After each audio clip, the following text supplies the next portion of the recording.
Battlefront 2 has had an absolutely insane resurgence, and I've been a part of it. Most of you have probably been a part of it as well. And I'm not talking about the original Battlefront 2. I'm talking about the Battlefront 2 that came out in 2017, which is crazy to think about that's in 2.5 years. That's going to be 10 years ago. That's crazy. Battlefront 2 as a game, at least for me, was never something that was really on my radar. It wasn't something I really played a lot of. There was just so much drama around it kind of in the first part of its lifetime that for me, I just never really got involved in it until it's made its way on Game Pass and I got an Xbox Series X. I absolutely fell in love with the game for a little bit, played it a bunch with my roommate at the time, and then after that I kind of fell out of it again. I feel like Battlefront 2 is a different type of third person / first person shooter for a lot of people because it is a game that you can load into a lobby and you can get absolutely shit on. It could be very, very frustrating for a lot of people, or you could get into a lobby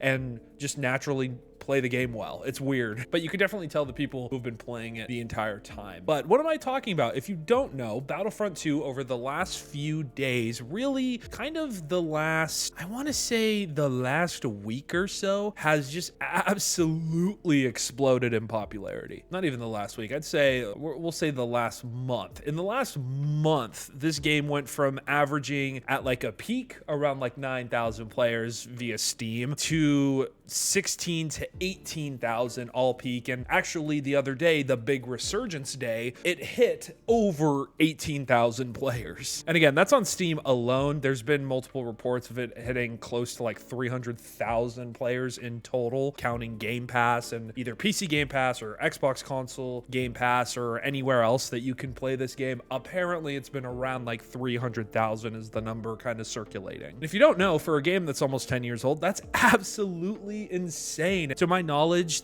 at least at the time of recording, Battlefront 2 is not getting any more updates. It's not getting DLC. It's not getting bug fixes or anything. So for a game that's pretty much done and it's just online, that is crazy. It seems like the highest point for Steam was back in 2020. It looks like it hit about 10,000 players. So that's still really good. Again, for a game at that point that was 3 years old and kind of dead in the water. Now it's hitting over this 18,500 mark. But why does any of this matter? Well, 7 years after its release, I guess 8 years. Now, 7? Has it been? It's almost been 8 years. It's setting a new record. It's something that players are really trying to get the attention of EA. The reason is because if you don't know, Battlefront 3 was originally in the works from DICE and EA. It got scrapped at the finish line, pretty much. Like, it was almost completely done. Apparently, everything was kind of set in stone for this game to come out, and then it just was scrapped. I don't know the big drama behind it. I don't know if there's more to it than that, but there is a lot riding on this hype. I mean, when a game, again, of this age is starting to do numbers that are better than games that are currently out, it's going to make people notice. I think at one point the servers crashed too, which is just so funny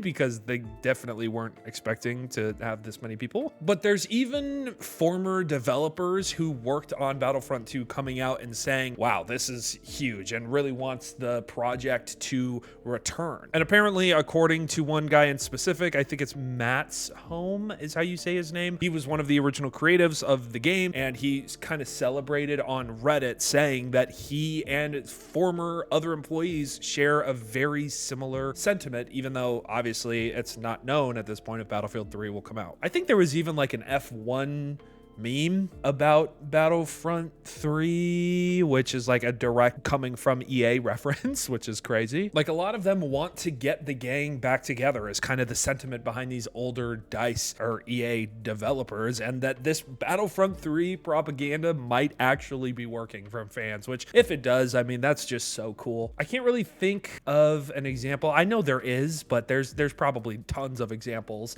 of the community behind a game rallying behind a game so hard that it gets updates or like a new release. But this would be one of the more modern examples of everyone coming together to do this. I mean, hell, I played it for this video and I haven't played the game in a while. And honestly, I had a lot of fun. It's going to stay installed on my Xbox, that's for sure. It seems like too, this was kind of sparked out of nowhere. A lot of people are saying that the reason for this game getting so popular again was because of Andor Season 2, and Star Wars was doing a collaboration with Fortnite as well, but I don't know how true that is, to be honest. I mean, maybe it is. That would be kind of funny, and there have been people playing it this entire time. You've been able to find matches eventually at some point, but I think that this is a really cool thing. Again, if you check kind of the Steam charts for the game, again, it doesn't show everything, but in the last 30 days alone, there's been a gain of over 3,500 average players, being a 461% increase from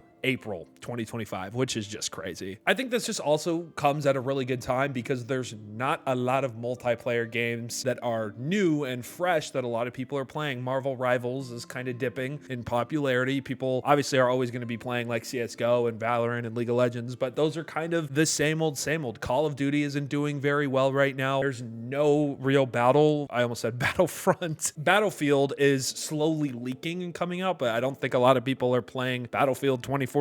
I mean, Halo is still there somewhere, but again, there's not really an audience for that. I guess what I'm trying to say is there's not really a game to capture all of this audience appeal. And Battlefront 2 just seemed to be at the right place at the right time, and I'm here for it, and I'm going to be optimistic and say hopefully that this gets noticed by EA. It definitely has, but hopefully this means that Battlefront 3 is in the works for all of you people who've loved Battlefront 2. And I would love to play a Battlefront 3, but let me know in the comment section down below if you've gotten the chance to hop on Battlefront 2 again, if you've played it with some friends, or if you played it and you don't really understand the hype around it. You can let me know why as well in the comment section down below, because it definitely took me a while to warm up to the game. But anyway, I'm gonna go back to playing it because it's really, really fun, and I will see you guys in the next video. Peace out.